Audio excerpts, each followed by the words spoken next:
let's ride. Unified leadership. Light that flame, turn it up loud, remember the name. Unified leadership. Power and pride, we don't just talk, we testify. Unified leadership.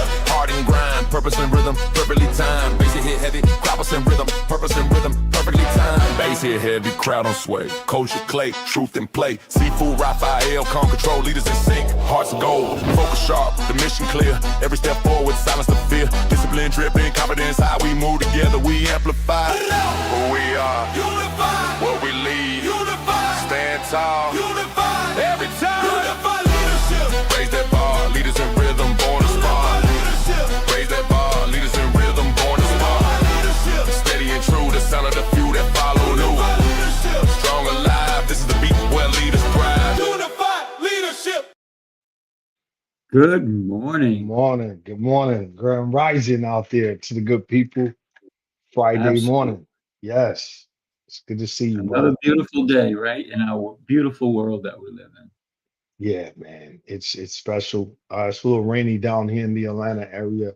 Really foggy. When I got up this morning, looked out the window, as the sun's rising, it's sincerely foggy. And I was like, hey, it's one of them days, man. But it's a beautiful day, to say the least. Yeah. When it's raining somewhere, it's got to be sunny somewhere else. I know that for a fact. Oh, yeah. That's a fact. So we do have a bit of sunshine joining us. Why don't we go ahead and bring him in? Dr. Fred. Good morning, Fred in Doc. the house. Good morning. Yay. Yay. Yeah. Good segue. Appreciate the introduction, the kind words. Welcome. Looking forward to our conversation, gentlemen. Yes. Yeah. Yes. Wow. The topic today is one that I think we already touched upon in the green room, if you will. Leadership by default. Dr. Fred, you touched upon it in a brief way before. Love to hear your idea on leadership by default. Leadership by default. So first of all, I'm here in this room with two obvious leaders. There is nobody who would know either of you and think that you weren't leaders.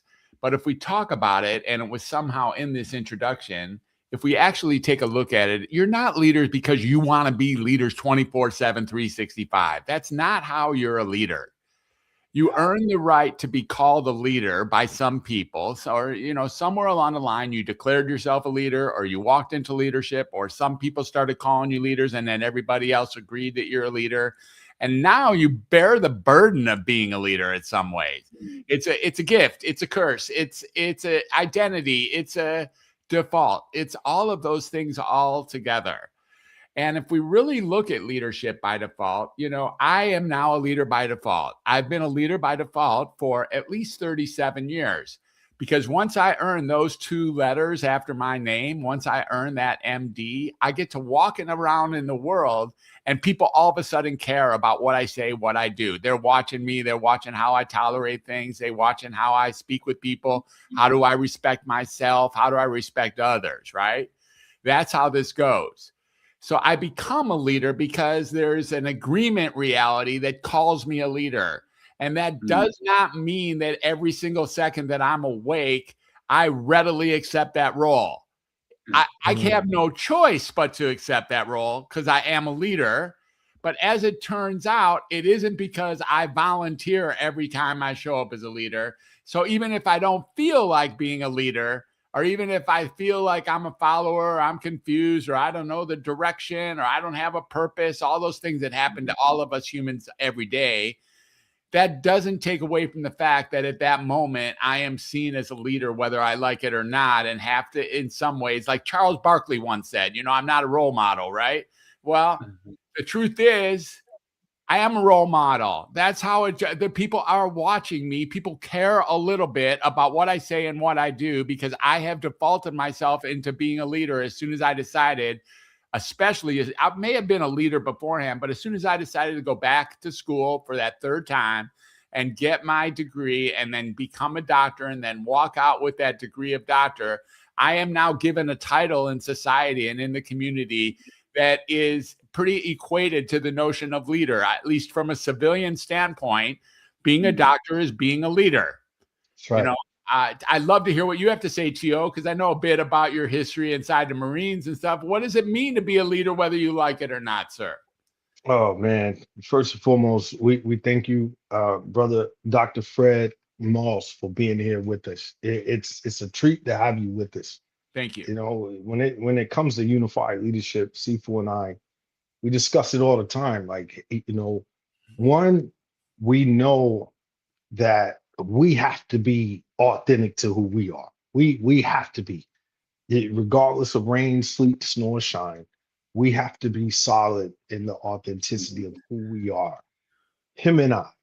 And from the beginning, the onset, we said, man, we want to bring on the best leaders that we could fathom in our mind, that are proven, have the experience, have walked the walk, have talked the talk, and is excited and fired up about leadership. And that's you, Dr. Fred. You know, we got some great people already tapping in with us right now. We got Stacy out there. We got my good brother, Dr. Robert Lytle. These are leadership junkies, as we always say, Dr. Fred. Like, we embody the whole totality of leadership. And again, just listening to you, hearing you say MD, I mean, come on, we're putting our life in your hands, just like us as Marines. Like, we have each other's lives in our hands, Dr. Fred. And we don't have time to play around. We don't have time to half step. We're taking a full inch 30 towards being our brother and sister's keeper. That's the same with you. I also wrote down, you said an agreement reality. Oh man. There's certain things, Dr. Fred, that we call rebar. As you know, any foundation, concrete without rebar could be a bad thing. It's sinking sand, basically. So that right there is rebar. And for those out there that's tied in with us this morning, please understand what Dr. Fred just said. An agreement reality.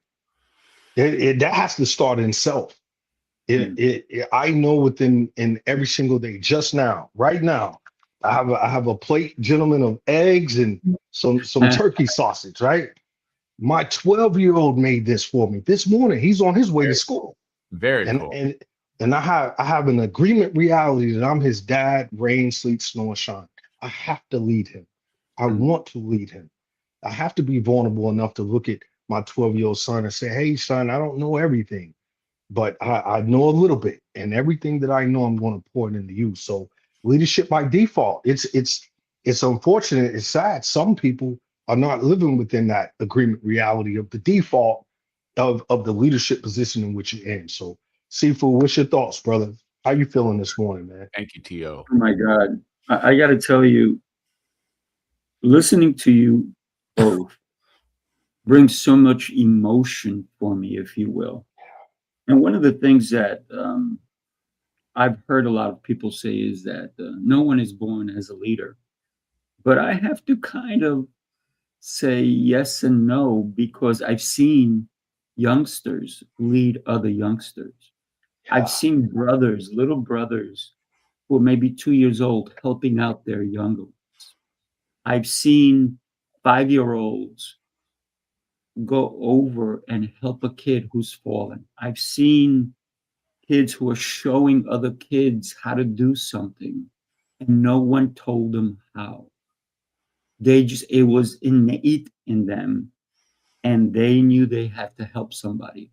And to me, some of us are born leaders, whether we know it or not. And you're right, Dr. Fred, it is a responsibility. For example, yes, as a martial arts instructor, my responsibility doesn't lie in the moment, it lies in the future. And what I mean by that is that I never, ever, ever, ever teach someone how to defend themselves inappropriately. And what I mean by that is I don't teach crap, pardon French. Sometimes I speak French. So therefore, if I teach a move to a person, I know that they will be able to use it and be confident that they can defend themselves. I don't teach fluff. I don't teach anything that would ever get anybody hurt. And the reason is for that is because I call it my lab. When I teach somebody, I say, welcome to the lab. You are now here. We're going to experiment because you don't know what it feels like to have somebody who's 100 pounds heavier than you attack you. So that's going to happen today. So all these different things, when we think about a leader, is someone, I believe, also who maybe doesn't know something till they learn it. And when they take on the responsibility of teaching it to someone else, to me, that's a leader. When somebody takes care of someone else, that's a leader. And a lot of people have been pushed into a leadership position because maybe someone thought they were capable. Meanwhile, they never wanted the job. And sometimes, if they're smart, they refuse the job because they know that if they lead somebody, they're going to hurt them along the way. That's my thought. I love that, Sifu. So I'm going to say something to this guy who refuses that job, like this guy who's been given the opportunity by default to become a leader, looks at the situation and determines that he would not be effective or may even be dangerous, and then turns down the job. Here's what I got to say about that guy. That guy is a leader too, because that is some leadership activity to turn down a job when you don't know, when you know that you've reached your limit. That is somebody who's stepping into his strength, noticing his limitations, and deciding for the team that he's not going to proceed as the leader because that's not the right person. He's not the right guy. Now's not the right time. He's not going to be able to lead. And when he announces that he can't lead and steps away from that job, that is leadership activity. And when whether he is, so he's agreeing not to be a leader, and in that process is showing us exactly how to be a leader. Like saying no to stuff that you can't do is leadership activity.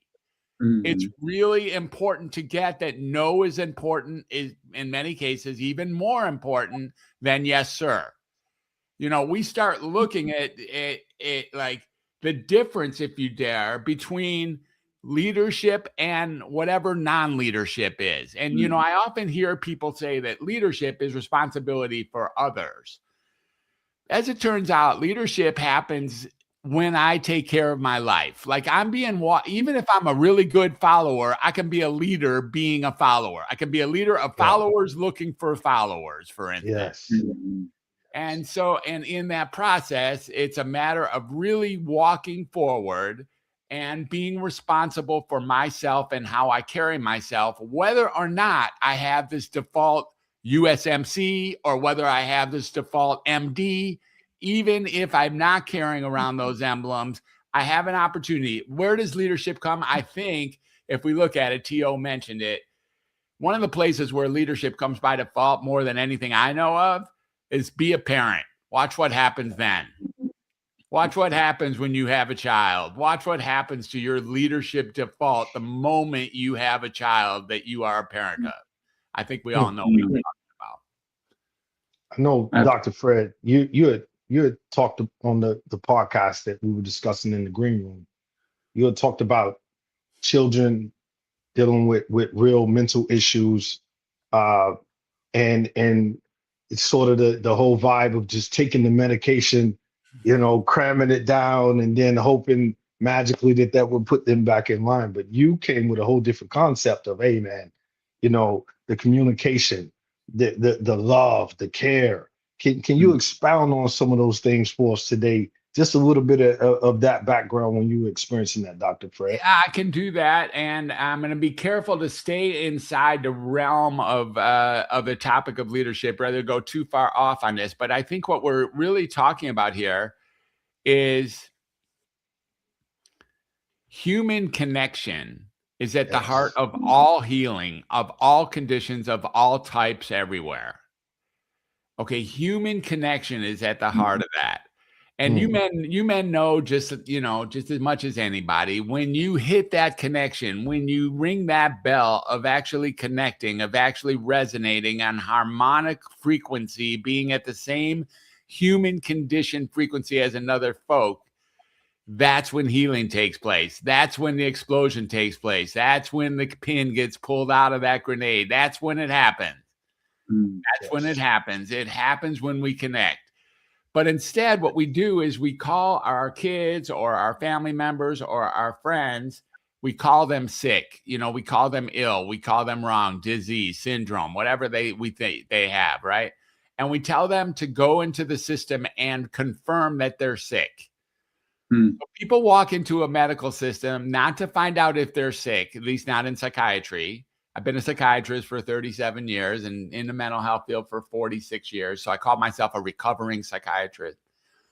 People walk into this field not wanting to learn if there's something wrong with them, but wanting to learn what's wrong with them. They've already confirmed that there's something wrong with them, to the point that it's the only subspecialty that has this crazy irony associated with it.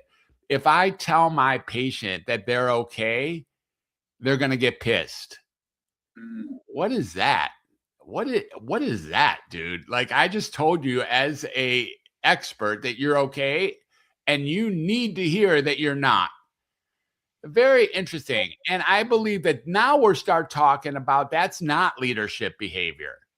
That's actually retracting from being a leader, is by declaring yourself wrong or declaring yourself incapable or declaring yourself sick or diseased or deficient or defective. Maybe you're not any of that. Maybe you can own your humanity as it is. And I believe now I'm getting closer to the true and honest definition of what leadership is. Owning your humanity for what it is. Wow, man. I wanted to ask you that, Dr. Fred, because when I think of leadership, the highest form is love. And most people think, as this amazing gentleman that's about to join us. Most people think for us as Marines that it's just about rah, rah, rah, rah, 24/7. And it's like you were saying in the green room. No, it's not. I've seen the hardest of the hard break down softest as the softest. And it's that human connection. You spoke about frequency, that harmonic frequency, that harmonic balance. That's something that we all must continue to stress to master within ourselves. So I just thank you for speaking on that topic, Dr. Fred. I really do. My pleasure. Thanks for asking. With that in mind, I really want to bring this gentleman that I was introduced to. Yay. And wow. I got to tell you, T.O., let's just go ahead and bring Aubrey in, because my goodness, this man is just phenomenal. Yes. Hey, my guy. Gentlemen, good morning. Good morning. How's it going, man? Good morning. Man, my apologies. My bad about the time mix up. I seen the 8:20. I never looked at it again, but it updated to 7:20. But I'm good. How y'all doing? It's all right, brother. We're doing great, man. How are you doing, man? I'm cool, man. Baby girl just went out to school, finishing the first week. So hopefully she come home with a blue stick instead of the red one, because she's been turned up this week a little bit. So yeah. Hey, my man, you're looking pretty fly for somebody who just woke up late for a meeting. Like, nice. I didn't wake up late. I'm up every morning getting to it. I just didn't know it was 7. Yeah, I was up already. Yeah, I get up every morning probably about 5:30. Well, you turn it around nicely. It's great to be with you, sir. Likewise, man. Likewise. Pleasure to meet you. Thank you, man. Wow. So why don't we turn that question over to you, Aubrey? Yeah. And what does leadership by default mean to you? Because you're a leader, and the way you show up, the way you do things, the way you've done things, you're the highest level of leadership that we know of. But your thoughts? I'm gonna tell you, man, I gotta agree with my big bro T.O. The highest form of leadership is love. And I can say that simply because even in the Marine Corps, when they teach you leadership, they teach you how to lead yourself. But the things that you do for your Marines, the things that you do for those people that's to the left, right, front, and back of you, that all comes from a place of how much I genuinely love and care about these people that I'm with. And when you put it on the line for them, it's like, I really am my brother's keeper, not because it's one of those cliche sayings that's really cool, but I really do love these guys. And when you start thinking about love, think about your kids. Your kids don't really have the capacity to care about what dad has going on, how he's feeling, and none of that stuff. But kids know you love them because you give them stuff. So leadership is giving. Leadership is love. And they know you love them because you give them stuff. And you give them the best version of you. And it's turning a pyramid on its head to where there's not as many leaders as there is subordinates and workers. But you're turning it on its head because a leader becomes a servant.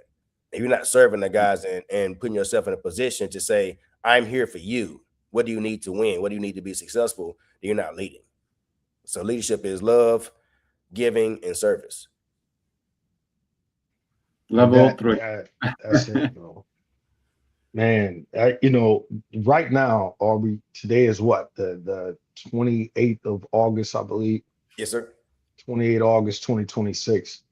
Leadership by default is our topic. And you already know, Aubrey, like when we come to this table, it's blade sharpening for real. Like Right, for sure.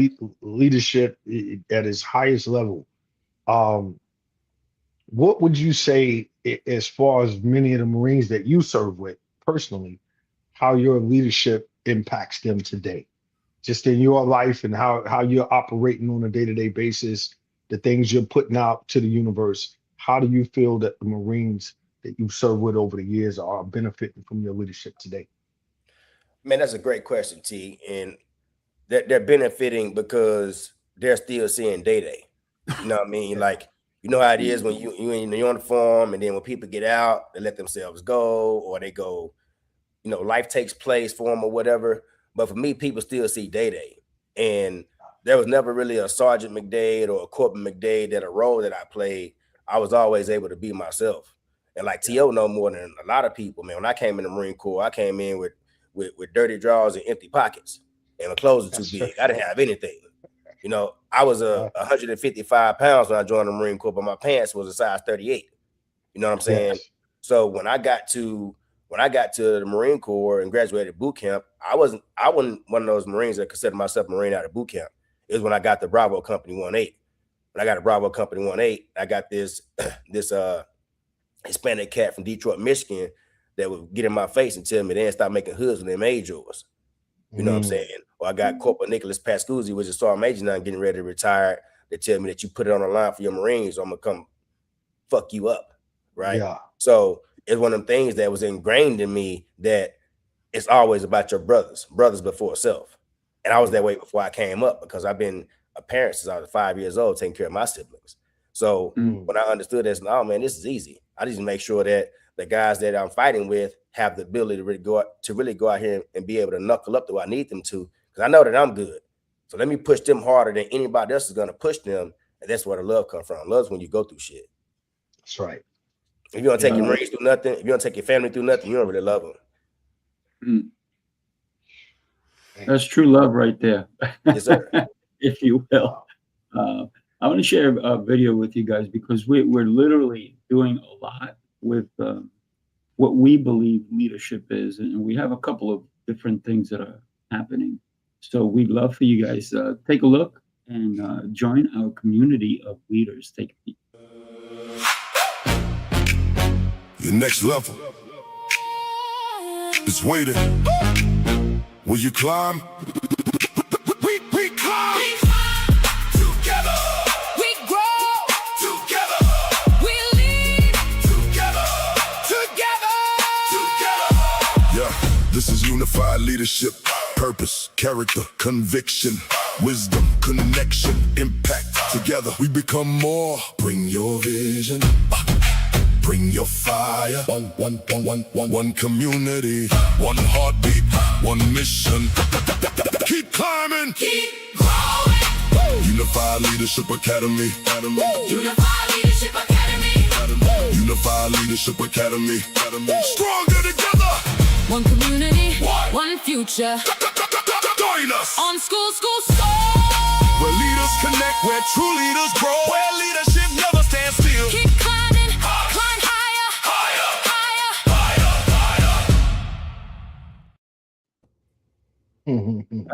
Higher. Let's go. Video. You know, can I say something on the back end of that? I've seen that a couple times. I have to say something that just hit me here that I think all three of you might relate to. You know,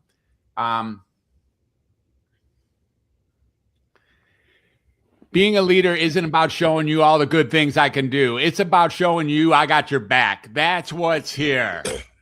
Yeah, bro. It is. I got lots of shit I can show you. I got awards. I got accolades. I did this. I did that. That's not being a leader. It's when you're with me, you know I got your back. That's being a leader. Yeah, let's go, Dr. Fred. Let's go. I don't got anything better than what am I going to do with the fallen man? I don't have anything better than that. Really, that's what's here to do. And if I can leave you with the idea that when you're with me, you know I got your back, you just gave me the right to be a leader for the rest of the raid. Oh. Man, we could end the show after that, bro. But we're not. We're not, because there's so much more No, to come it's out, like, right? It's like I see you guys. Look, here's my experience. I got 3 freaking warriors in here. And I get that you all might think I'm a warrior, but what it's here, I'm looking at these 3 guys, and these are world-class warriors. And somehow I'm up at 5 something in the morning talking to warriors about like what leadership is, as if I belong. But the truth is, what's really here is that I do belong, or I wouldn't be here. And in fact, I got my own leadership track. Is that I didn't go through the Marine Corps, but I went through MD instead of MC. You know, that's right. And here I am, and we get to blast around the notion of being a leader.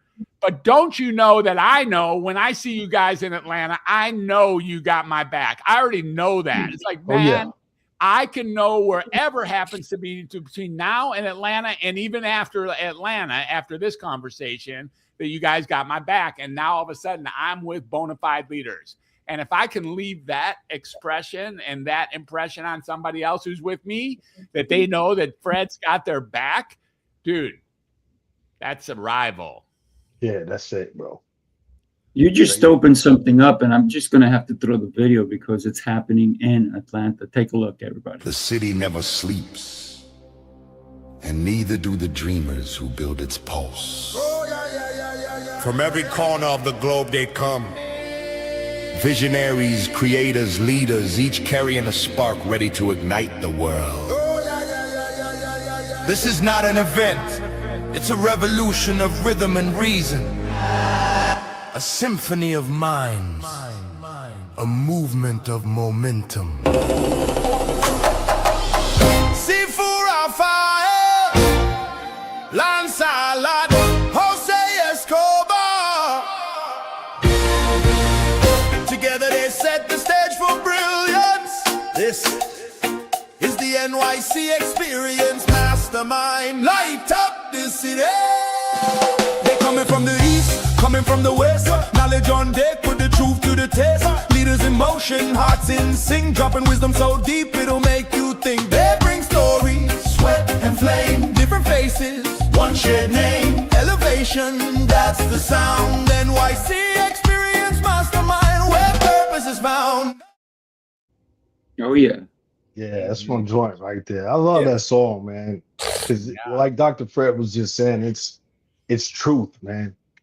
You know, having that opportunity to go to New York 3 times last year, every quarter, you know, it was phenomenal. And to close the year out at the Rockefeller Center, for the first time in my life, gentlemen, seeing people outside ice skating, and it's freezing cold in New York City, but it's so many people, it's hot.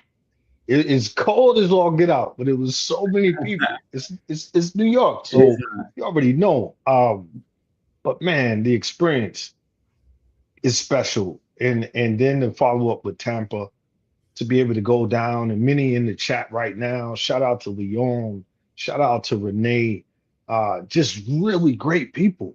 You know, Virginia Beach last weekend, us 3 collectively, Aubrey, Sifu, Stacy Jones in the chat, Robbie Lytle in the chat. That power of human connection is real. Like, it's real. And Atlanta, I'm here. And I'll be honest with you, Dr. Fred, Aubrey, I'm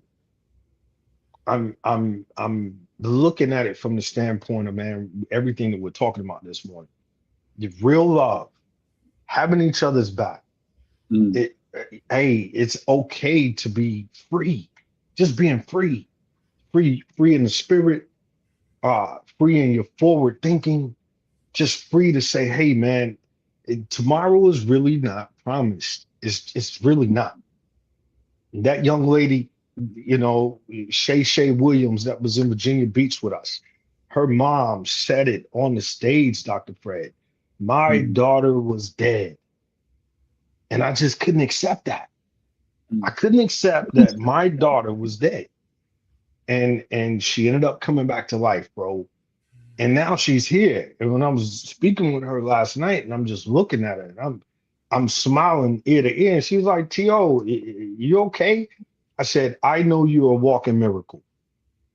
Yeah. You really are a walking miracle. Just like this man, Aubrey McDade is a walking miracle.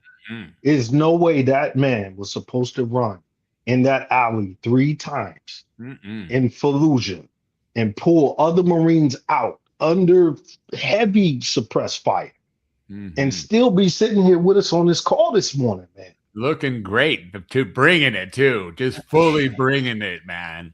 In his right mind, in his right spirit. You know, that's God, man. And I love Aubrey hearing you speak about God, bro. You could be walking in your neighborhood sweaty with a hoodie on, sits down tight, and all I can see is your face. But man, you're speaking about the goodness of God and what he's done in your life, bro. And that's the highest form, man, to me, of leadership. Just being who you are, gentlemen. So I'm excited this morning to be with you guys. I'm going to say something again here. I can't wait to hear how Aubrey is right here. I see him already boiling over to bring his next piece. But, you know, in the next thing, right, what I'm noticing is yesterday I was thinking about this book I wrote. Like, I don't mean this to be a shameless plug, but I did just write a book last month that got released, my memoirs, like my true and honest, raw to the bone memoirs. Yeah. And 210 pages of that. And it's also the story. It's called A Case Against the Mental Health System. It's called Welcome to Humanity, if anyone wants to read it. It was fun to write. It's a good read. People tell me, you know, some people say it's the best read they ever had. But I was trying to think about this book yesterday. I was like, you know what? I don't know the mood that I was in when I wrote this book, to my truth. I got caught up in the other stuff that goes on in the back of my head when I'm alone, where I'm not feeling like I'm a leader. I'm actually feeling like I'm stumbling and fumbling through life, and I don't know what to do next. I just don't know whether to pour a coffee or to sit on the couch or to meditate or to read or to write or to take care of the cats or to take a walk or to go buy some bread, or maybe I should go kiss my wife, or maybe I should watch a YouTube video, or maybe I should plan for an upcoming event. So I don't know. It doesn't feel like leadership at that moment. But I have to say something. When I then get the opportunity to be in this foursquare with 3 clear and obvious bona fide leaders, my leader has no choice but to show up as being a brother with you. Yeah. There's something like it gets created in here differently than it gets created when I'm walking around with myself. And so being with the community of leaders is what creates the possibility for me to be a brother leader. Am I my brother's keeper? Dude, I love that you took that one aside. I love that. I love Genesis. I love that story. If you really know a little bit about Cain and Abel, it's at a freaking great point in the whole Bible. It's like a turning point. Am I my brother's keeper? And when you answer that question, yes, that's a whole different world than, what, you counting on me to take care of him? That's one way to look at it. Or it's a, yes, sir, I take care of him. There's 2 different things here, and that's the difference between leadership. Yeah, I appreciate that, Doc. I wish I would have got it from Genesis. I got it from New Jack City, Doc. There you go. I got it from Nino Brown. Yeah. I got a big shout out to Big Mo, and I know that Big Mo is just an incredible human being, a Marine, right? And Dr. Fred, you know, I appreciate you calling me a warrior, but I never served, right? But for me, being a warrior is waking up every day and doing the things that I know that I have to do in order to help other humans. That's pretty. So that's my calling, right? It's been my calling since I was a kid. It's been my calling since I knew that the first thing I have to do when I wake up in the morning is I have to be in gratitude. I wake up in gratitude every day, sometimes in the middle of the day and definitely at night, because God has given me another chance to help another human being, to be that person who is going to help you even when you don't expect my help. So if that makes me a warrior, then I will take it. But in reality, I did not serve the military, right? My brother, Marine as well, he's in the reserves now, right? So he's still serving our country. But at 14 years old, he wakes me up and makes me run with him for 12 miles when he came back from boot camp. Yeah. And that stayed with me forever. Because on the 8th day, I was waking him up. And he didn't want to wake up. He's like, I gotta go back, man. I want to rest for a little bit. I'm like, nope, you started this mess. We're gonna continue it. And so the way we lead each other, the way we push someone, and sometimes we call it tough love. I call it full love, full on love. I love you, and I'm doing things to help you get better. I'm doing things to help you protect yourself and to let you know that you're worth more than you ever imagined, because you're beautifully made. So if I'm a leader, if I'm a warrior, that's what I stand by. Yeah, man. That's dope. I love Make- it. Make good. two doubts about it. You are a warrior, Sifu Rafael. There's no one who knows you would ever think anything else. Indeed. I appreciate that. For me, man, I think my leadership was validated when I had a Marine ask me for my belief. And I was telling them that he could do something that he didn't believe that he could do. And he was like, Sergeant McDade, you really think I can do that? I'm like, WTF? Like, in my mind, like, why is he asking me that? But I thought about it, I was like, he need me to give him this. He need me to fill the rest of his empty battery so he can go out here and do what it is that I know he can do. So that leader is calling out of people, not calling them out and giving them the ability to do something they otherwise wouldn't do on their own. If you can't do that, you can't lead. You just be in position holding leadership, but you're not actually leading your people. You got to make them better. It's like souping up the engine. It's like adding knives to the tank and letting the Marine know, hey, you did 20, but you can do 25. Let me show you how. That's right. That's right. And where's that connection within us that wants others to go beyond in their mind, their own limitation? We were both drill instructors, Aubrey. Right. We clocked in the average of 140 hours a week. For all our brothers that's out there, Louis Alicio's in the chat right now. He trained me. He was my boss, Louis. And I watched his connection and how he led. But 140 hours a week, it averaged 140 hours a week. So we had to find something within us such deeply tethered to who we are, the fabric of us as the man, the fabric of us as a Marine, the fabric as a child coming up in whatever condition or situation you've been in. We still had to figure out, how do we make these young men Marines? If you drive on the we call the island down there, Parris Island, South Carolina, it's a big, huge block letter sign that says, we make Marines. And you see that, Sifu, Dr. Fred, and you're just like, wow, that's a tall task. Like Dr. Fred said earlier, it is a tall task to be amongst the finest, the elite individuals that the United States Marine Corps says you are responsible to make others.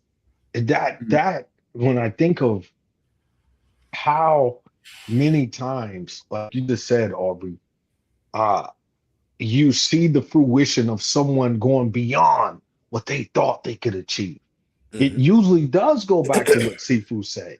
Whether we call it tough love, whether we call it all-in love, it's something in my spirit connected through that harmonic frequency and balance wants you to go beyond what you think you're capable of doing. And when you see that fruition take place, it can be addictive, gentlemen. It Yes. can be addictive. Yes. Yes. It's such a delicate space that you're speaking to, because I can have it that I got something for you. I see you stopped at a place that I think you can keep going, and I'm going to bring you what it takes for get you to get going in that direction. It's more than confidence that is required. I have to, if I'm going to be at your mercy at that point, I need to trust you. I need to trust you. So we're back to this idea of I need to be able to receive that you truly got my back before I'm going to follow any of your orders. Yeah. If you don't have my back and you're telling me that could take the leap, I'm not so sure. But if I already have been confirmed that you got my back, you're here for me, like you're with me, you're caring for me. Now, when you say take that leap, all I can think is, well, he's got my back, so I can do this. It's a different story. Just saying it isn't enough. You got to come from a place of earned trust in order to have that leadership get activated. Wow. That's another reason why I say, Sifu, you are a perfect example of a real warrior. And you're teaching the most impressionable, the babies. The best part is what I call them, because again, when you can infuse in those young ones that simple disciplinary action that you teach, whether that's just having confidence to jab, whether that's having confidence to stop, drop, and roll, whatever it may be, later in life, when they start dealing with those trials, tribulations, those peaks and valleys of their life, they will resort back to those simple, fundamental muscle memory things that you taught them, and that'll help them achieve. It really will, Sifu. To go back what Doctor was saying, how do you earn trust? And the way that I have it as a leader, like what Sifu was talking about, my man said, I get up every morning and do what I need to do so I can make sure that I'm positioned to be able to help people. But by you doing that, that makes you a 1%er. There's a lot of people get up in the morning and don't make their bed. A lot of people get up in the morning with no gratitude. A lot of people get up in the morning and don't get on their face and get a little blood flow. So as a leader, your example has to disrupt the people that's following you. It has to disrupt their comfort zone. They have to see you doing something they're not doing. They have to see, nah, man, Sifu coming around. I know this dude done got up. He did gratitude already. He probably done worked out already. His uniform is tight. He gonna come over here and ask me something about myself, and I haven't done it yet. Let me make sure I'm on what I need to be on, because this example is above reproach. Yeah, it's just by the way you walk, bro. And I'm getting goosebumps about 1-8, man. Cause when I got there, bro, and I realized like a bottle of Stay Flow could put me in the game, and I was already from the street, already starting my jeans and stuff. So when I got to the Marine Corps, I was starting camis. And my arms are kind of big and my pull-up game is good. And I know my machine gun knowledge. And I realized like a lot of people around here don't do that. Right. So I just got to walk around. I got to be present. Yeah. I got to be in your space. Yeah. I got to continue to push the envelope every day just by me being there. Just by me being there and making you check your 6. Hey, bro, your shoes covering the line. Hey, how many pull-ups you did today? Hey, make sure you got something to tell him, because we want to make sure that we matching his energy. Yes. Yeah. Yes. We want to match that. Yeah, that's that recipe, bro. Like and it's you made a statement, Sifu. You talked about one of my favorite quotes from Vince Lombardi. You know, leaders are not born; they are made in, you know, the adversity, the hard times, the struggle, I like what you said, because you said it's kind of twofold, like yes and no. Like I consider myself someone who, gentlemen, I talk about it in my memoir, Dr. Fred. I think back to when me and my buddies in my neighborhood would all meet up like a little motorcycle gang and ride our bicycles. somehow, naturally, I was out front. Somehow at the basketball court. Hey, I got first. Hey, I got first. I'm picking first. Give me McDade. McDade's got game. He's on my team. And then whoever else will pick. So, some say, when they start getting into zodiacs and all these other things, but it's what you just said, Aubrey McDade, bro. Like when you want to see the betterment in people, when you want to see people succeed, when you want people to elevate beyond what they believe they can achieve, there's something magical there. And it does go back to trust, bro. It does go back to real just care and love. And that's why I asked that question, Aubrey, about how you're impacting today. Because I know there's, not only Marines, we're also talking about the civilians that worked on base, the staff that works at the medical center. It's all one conglomerate of family. And we impact in so many different ways. And your name always supersedes you as well. But Stu Maynard said something the other night when we went live, Sifu, Dr. Fred, we went live with Aubrey. And he said, man, the reason why Aubrey ran down in that alley in Fallujah, Iraq, under gunfire, is because he was already running down alleys at 9 years old, surviving on his own, taking care of his brother, being in a peculiar situation that most kids don't go through. So it was already tied in you. So, man, big love to you, Aubrey, for that, man. Big love. Oh, man, appreciate that, bro. Yeah, you know what else we got to know about that Aubrey thing? Because I read a little bit about it, Aubrey. I'd love to hear. I can't wait to hear more about what your recall is or how that colored your whole life. Is that, he didn't go there so that we would compliment him on a podcast 20 years later. That's right. Definitely not. That isn't what drove the guy back in. That's not. He gets to bask or deal with it now while we praise him for being the freaking warrior, like extreme superior warrior that he is. But he didn't do that so this would happen. Oh, no. He did that for a total different reason. And who that man was going back in, we wish we had that kind of balls. And that's what being a leader is. Really amazing. Well, thank you for that, Dr. Fred. And I tell you, man, it goes back to what we were talking about being my brother's keeper, bro. Like, I was getting out the Marine Corps, dog. Like, if you read my chapter 11, I was getting out the Marine Corps. Fallujah wasn't my fight. We came back from Mosul. I did my combat deployment. My time in the Marine Corps was up. Most of the Marines already stopped loss.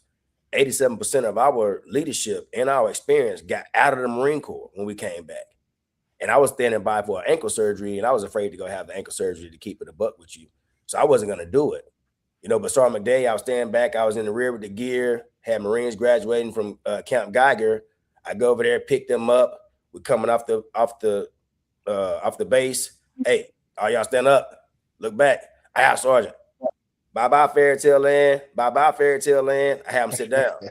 I get them on to Lejeune. I'm talking about get them on to Lejeune at about 11 o'clock. They're not hitting the rack until about 2 o'clock in the morning.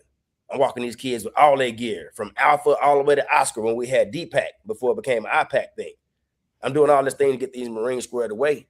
And at the time, my unit was away doing Mojave Viper training out in 29 Palms. And, man, one night I just went home, got those guys checked in. I thought about it. I was like, these guys ain't gonna have no training. They're not gonna have no training. They got the basic butter jam from SOI. They're gonna come here. Our unit is gonna come back. We're gonna do a pre-deployment leave, and these guys are gone. So man, I had pizza boxes doing freaking range cards. I had broomsticks, butter jam. I'm hazing kids. I'm wearing them out, PT as much as I can. I was like, nah, bro, this is not enough. These kids not gonna learn nothing from that. You can't go out there and kill the enemy if you ain't got no TNE time. You ain't got no real bipod time, no real trigger time. And also, man, I went to Mosul. My biological son was born at 5:03 in the morning. And I was left at 2:17 the same day, March 5th, 2003. Wow. So I came back, bro. And just like I said, I'm my brother's keeper, man. So I don't know what this fight gonna take. But Same day. Same day. Yep. My baby was born at 5:03 in the morning, March 5th, 2003. And I left at 2:17 in the afternoon. Dude, you're not allowed to leave that out of the story anymore. That's just crazy. What I'm saying, I don't want to get a whole book because the book is dropping on September 15th. The Wars We're Given. It'll come out on September 15th. And they got all those in there.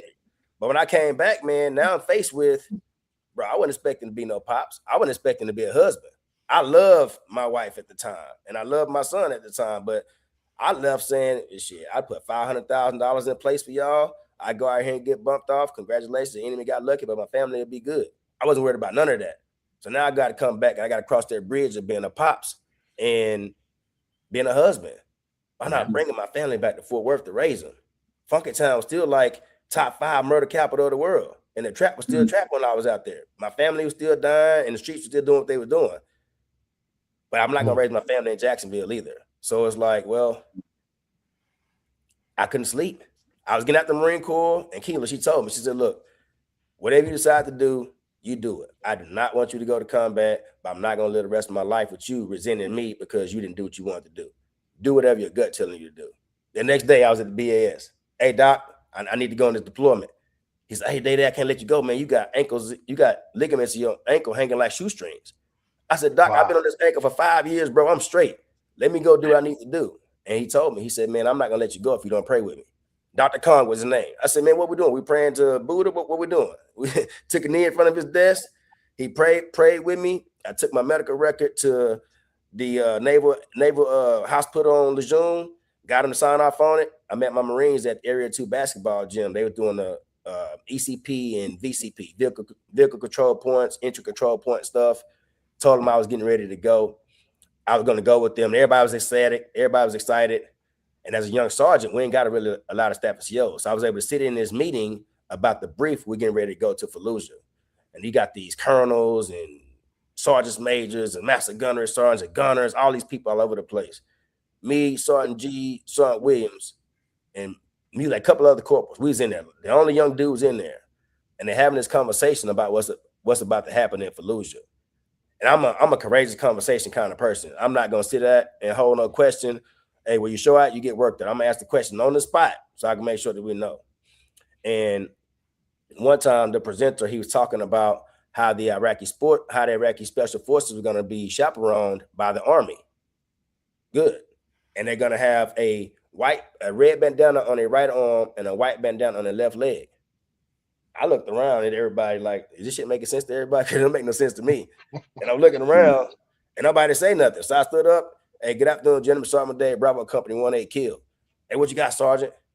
Hey, sir, I'm sure we got some tricolor camis, some glow straps, or something we can do. Can we give these guys something that we know they can't be easily changed in the enemy adopted market?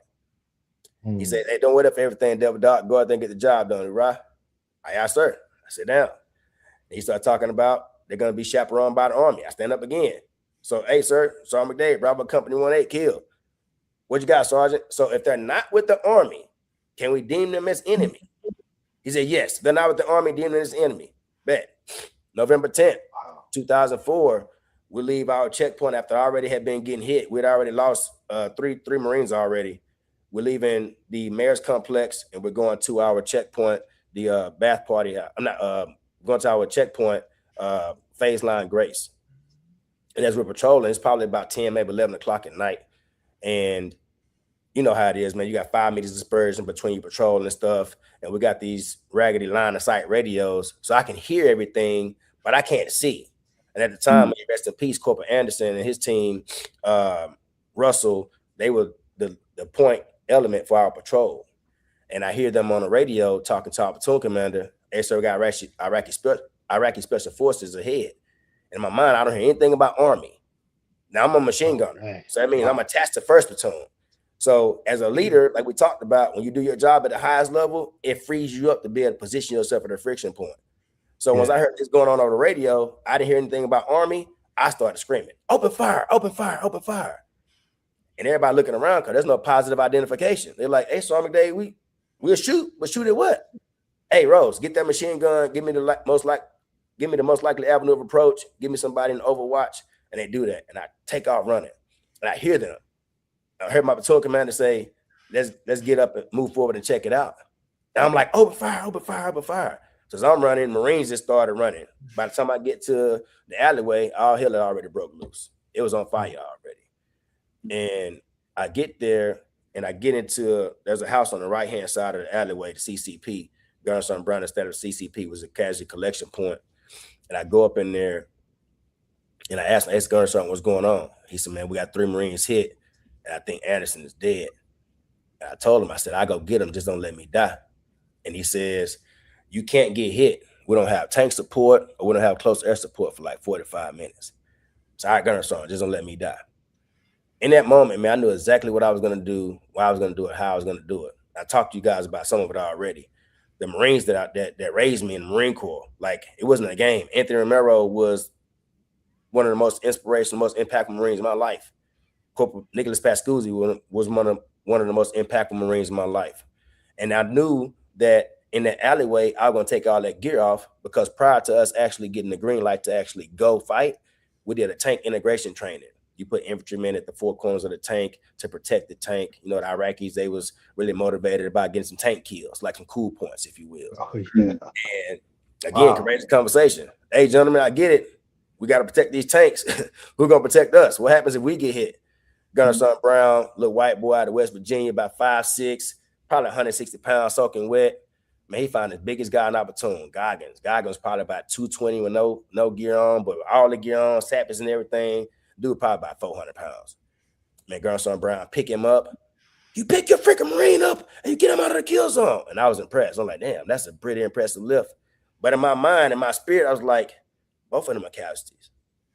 And for that reason, man, God called to your memory. So now we're back in the alley. I got this nervous thing that I do. If I get nervous or I don't know the answer, if I make a mistake, I'm going to drop down and do 10 push-ups. I don't care where I'm at. It doesn't matter where I'm at. I'm going to do it. I still do it today. And that's good to go. I dropped down. I did my little push. For the sake of the conversation, I called it 20 because it sounds badass. I don't really know how many it was. I think I was just getting it off of me so I didn't think about it. And as I'm getting ready to go, Corpus comes up. Hey, Sergeant McDade, what you want me to do with this gun? Bro, shoot the motherfuckers that shooting at us. Get the gun up and go shoot somebody. That's what I need you to do. I couldn't tell them what to do. I know the enemy ass. I didn't know what the enemy was. None of that. So inhale, exhale, bro, and I'm out. I run across the alleyway, and the first Marine I land on, may he rest in peace.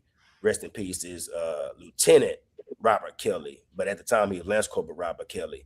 He's the son of General Kelly. He later General Kelly's son. That's right. Yeah, he later became a lieutenant and died in Sang in Afghanistan. But he's the first Marine that I landed on. I'm laying on top of him, like legs intertwined and everything, and bullets are flying all around us. And he's screaming, he's hysterical, and I still remember his baby blue eyes, bro. Like they were so big, so big. I'm like, Kelly, where they at, man? Where they at? I need you. Where they at? He said, I think Anderson's dead. I think Anderson's dead. And put my Kevlar to his and kind of give him a little, head-to-head butt. And he tell me, so I think we got somebody hit on the left and there's somebody on the right. All he gave me is cardinal direction. I don't have a positive identification. I don't know exactly where they are or anything. There was a break in the gunfire briefly. I jump up and I run and I land over this port, jump over this porch and land on these Marines. And I don't know who the Marines are. And it giving you the raw and uncut, man, the only Marine that I knew from what I heard that was hit was Anderson. All the rest of those guys are junior than me. You think about it, I was in 1-8 for like 5, almost 6 years. So some of the guys coming in, they had been in the Marine Corps not even a year yet. So I'm 5 years senior than them. I'm like, Jesus, they don't even talk to me. For most of them, they don't even talk to me. It's like, man, that's Sergeant McDade, man, go ask him a question type stuff. So these guys, I didn't even know who they were. Russell is he came up from Charlie Company. He wasn't even really originally Bravo Company. So all the Marines, when I landed on them, I was seeing Anderson's face. Maybe it was my adrenaline or whatever the case, but Anderson was the one I was looking for. Not that I wasn't looking for the rest of them, but Anderson who I was looking for. I'm on these Marines. I'm asking who's hit. Russell says, it's me. At first I see Russell. First I see Anderson, and then when I'm able to get myself together, okay, it's Russell. He was hit in his left leg, and his leg was hanging on by a piece of flesh about as big as your wrist. And I only say that because when I was taking his uniform, I was taking his flag and stuff off, all the blood and stuff, it kind of just came together like a sponge, like there was no bone really there. And as I'm thinking about, man, how am I going to get him out of here? We have an alarm round pop up and my machine gun go off. I know my girl anyway. She started going and I got Russell on my shoulder. I got Russell on my shoulder. Wow. And we're coming back across the alleyway. And I remember burst of fire hitting before my feet, back of my feet, before my feet, back of my feet. It was getting closer. And when I realized, man, they bracketed me, we fell into a pothole or a crater from the grenade or whatever it was. And in 2024, I was able to see Russell again. Oh, by the way, he has his real leg, no hardware, everything. They was able to save his leg. But I see Russell. Wow. He told me, he said, man, there's no way you got me, bro. He said, Daddy, they didn't miss you. They didn't miss you. I seen bullets hit you, bro. We had this moment. And I told him, I said, man, I seen him hit you too. He said, man, we was protected by God. Amen. So Yeah, I got bro. Russell up. I get him up. Now I got him in like we just got married carry, right? And I get him to the CCP. And we got 2 young corpsmen, bro. They 18. Both of them, 18, 19 years old. Nathan and Lewis. They was just kind of in shock. We have this little trio hug. Come on, dog. I need y'all, man. Y'all got this. Man, the Lord took them boys' hands and did whatever he was doing. I come back out. And this time, I know they can see me. I mean, I see the blessing of this darkness I got. And it's dark. So I know they can see me. Man, I come out this time, and I'm low crawling. I'm on the ground, staying tight to the bulkhead, trying to use whatever the vegetation they have on the ground. And they're still shooting, like bullets still flying around me. And the vegetation that was out there was on fire and everything. And I'm paddle feeling, my face to the deck and all that stuff. And I get to the porch, and I jump over this porch. And again, accidentally, I land on Dominic and whoever the Marine there that was there with him. Dominic is a Dominican cat from Florida. He like the little chihuahua on the side of the big pit bull. Like, yeah, that dude don't stop. He keep going. Hey, something that I'm hit, but I'm not leaving my weapon. He not leaving his weapon. So we get all his gear off. I get him back to the CCP, and they start doing their thing. This time I come out, I got a tank outside. Now, I won't lead you guys to believe that I did that for 45 minutes. I just believe that Marines are Marines, and tanks like, bump that, I'm going to help out. That's what I believe. Yeah. So remember I told you we did tank integration training. They got a phone on the back of the tank. It stretches out about 50 feet. But what I forgot about the phone was there's exhaust where the engine exhaust is on the back of the tank as well. Yeah. But the phone is right there. And if I stretch the phone out, I'm going to get shot by the enemy. So I got to stay close after I done freaking got a 3rd, 4th degree burn already from this thing. So I got to stand between this exhaust coming out of the damn engine and stand by the phone so I can talk to the tank crew. And they're shooting at the tank and everything. And I, like I said, I never really saw the enemy. So I was only able to give them the cardinal direction. And when we're doing the tank integration training, they told us that, you know, the tank crew would give you a countdown.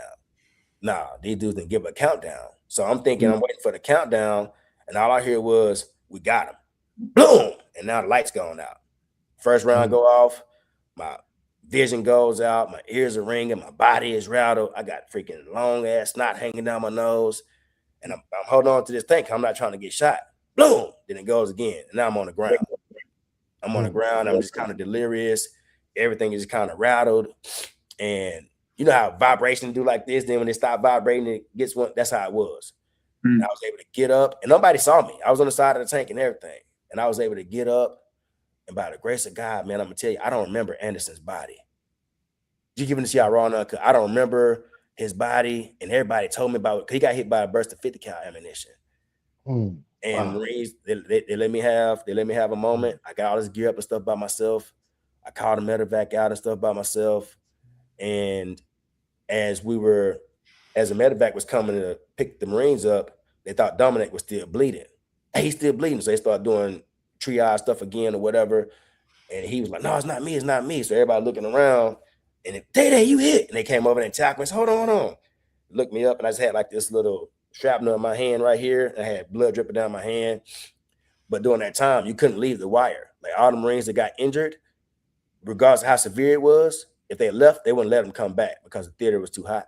So Gunnery Sergeant Brown told me, say, man, you can't leave or they won't let you come back. So, no, Gunnery Sergeant, I'm good. So we took that out, love, guys, and kept it moving. The hardest part about that fight, man, that was November 10th going into November 11th, and we started on November 7th, and our company had already lost 8 Marines. Yeah. Wow.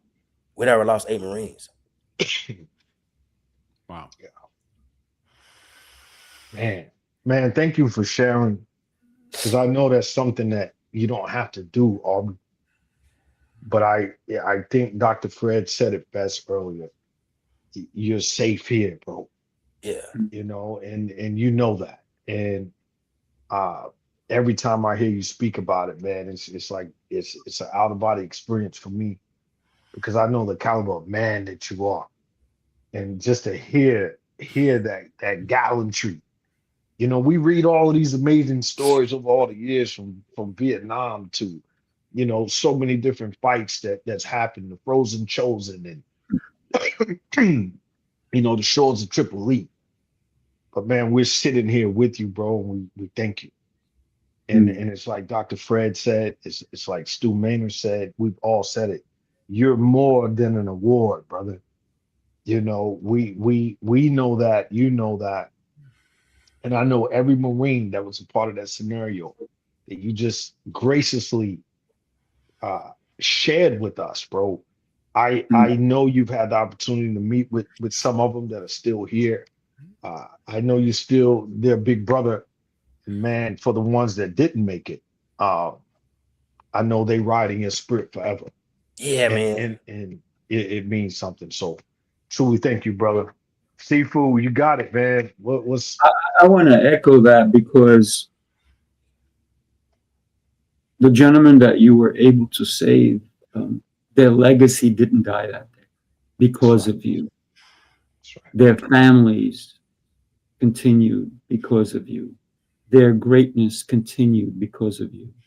God put it in your heart that it was your mission and your duty to protect your brother, to save your brother. And that saving was not just for them, it was for their, like I said, their legacy, for everything that will continue with them, for their families. That's right. For showing the bravery without even thinking about that you were being brave. You just knew what you needed to do. And I love the fact that you did push-ups before you ran out there.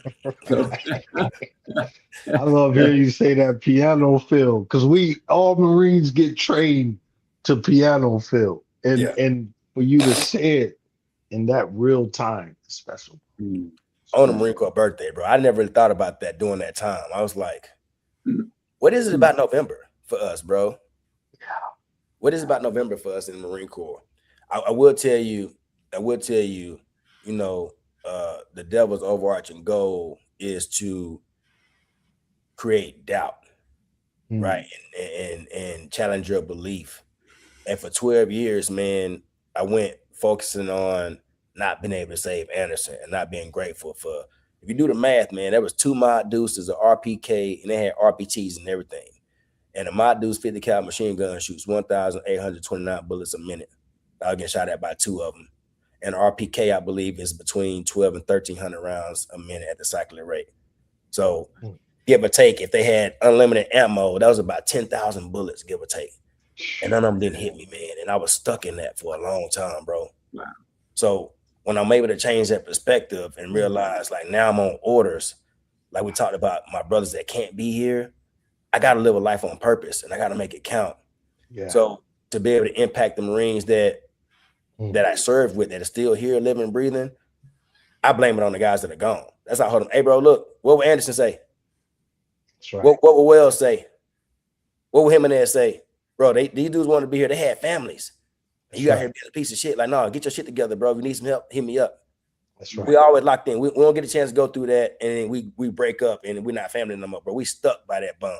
White, black, pink, purple, brown. I don't give a damn what you come from, what you believe. That's ours. We're stuck with that. So get right and get left, but we got to make it happen. That's it. Call you a special breed, Aubrey McDade. Dr. Fred, parting words. What's on your heart? Yeah. So thanks for taking us through that ride, Aubrey. You know, I like Sifu. I didn't serve, and is just, you know, I feel like this afternoon or this morning, I've had the opportunity to at least be in your heart as you're describing your experience in real time so vividly and so beautifully. And we all get to see what leadership looks like when we listen to you talking about your truth, like the experience itself as it's occurring. It's brilliant. And, you know, it's overwhelming at the same time. It's like, wow, this is just humanity at its very best going in there to make sure his fallen brother's taken care of. And that's the essence of leadership. And that's the essence of leadership by default. Here's the other thing, you know, anyone here who thinks that Aubrey was calling forth, that's what he was looking for. He was looking for an incident like that. Woke up in the morning, I wonder if I can be that guy today. That isn't how this went down. Aubrey got pushed at this point into a situation where leadership at its very highest level was called for. And as good as leader as he was, he could still be more leader, and he was continually pushing the edge of where is he going to be against what odds. You got 10,000 bullets coming a minute. I don't give a shit. I got things to do. I got to be a leader. You want to do everything you can to bring me and my whole battalion down. I don't give a shit. I got stuff to do. That's right. And then he gets to walk through on the other side, being the man that he just showed us what it takes to be, what it takes from his perspective to be the kind of leader that is the elite leader. You know, leadership by default, having Aubrey McDade Jr. here with us to talk about leadership by default. Couldn't have been a better person to sit with this morning. So thank you so much, all of you. And again, thank you for including me inside of this. You're just three beasts, man. I'm not a beast like you until I look in the corner. I'm like, I guess I am. So thanks for having me be here. Man, Absolutely. if I may leave you guys with this, that story is a story that's just the hook for what God has positioned me to be able to do, to be able to serve. But it's way more. Think about it, man. That's like the first 4 days of a 6-week fight. And anybody who's watching this, and anybody who has had their culminating moment or the hardest thing in their life, I need you to understand that I believe that a risk is an opportunity. It's when opportunity meets you at your best, and your best isn't good enough, but your belief and your faith fills the gap, enables you to be able to execute, so you can step into the position and start becoming who you were meant to become. I didn't start becoming who I was meant to become until after that fight. After that fight is when it started. It was like, man, what was that about? It's not like a culminating moment is over with. It's like, no, now it starts. And I went through it for 12 years and I'm still going through it. Now I'm at 45 years old. I'm starting to understand that's what I was supposed to get from that. So make sure that you understand whatever it is you're going through, there's something you're supposed to get from it. And the sooner you learn what it is I'm supposed to get from it, the sooner you'll be able to start to maturate in the position that God has you in. Love that, man. Yeah. Outstanding. Wow, what a show. I got to tell you guys, incredible. When I think about what we discussed today, what we learned, what we go through as leaders, not everybody wants to take that responsibility. And that's why I say some people will not accept the leadership role. And you talked about that they are being a leader. Yes, they're being a leader in themselves. Yeah. And that's where we all start. We need to be a leader in our own mind and our own actions in everything we do every single day. I don't think about being a leader at all. I really don't. I just do what I do. And if someone calls me a leader, I'm so happy that I was able to guide them along the way. And I think a leader is someone who truly is a great God. Not God, guide. I meant guide, not God. Because there's only one God. And I thank him every day for the opportunities that even I had this morning to be here with you, gentlemen, and for you to bring the light into what we are talking about today. So Aubrey, not only do I want to thank you for your service, but I want to thank you for being part of what Dr. Fred would say, humanity, right? For being the full person that you are, for continuing to know that showing up is half the battle. The actions you take every day are the true battle. So thank you for that. And Coach T.O, you know how much love I have for you, brother. And Dr. Fred, I know we're going to have an incredible time. Anybody who wants to join us in Atlanta, oh my goodness, are you in for a treat? Yeah, and if you haven't gotten your ticket, that's okay. There's still time. So get your ticket. Join us in Atlanta. Coach T.O. Clay is his secured our spot. It's going to be phenomenal. Yeah. Phenomenal. So if you can make it to Atlanta, don't hesitate, because there's going to be a ton of incredible leaders who will be with us. So thank you, everybody. Yeah. Love y'all out there. Yeah. Have a great weekend. Be safe out there. Yeah. Thank you, man. Thank you all. Good to meet you. Guys, God bless. You guys can hang out for a minute and then we'll Say goodbye to everybody. We'll see you next week, everybody.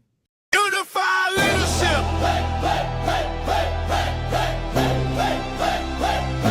Let's move.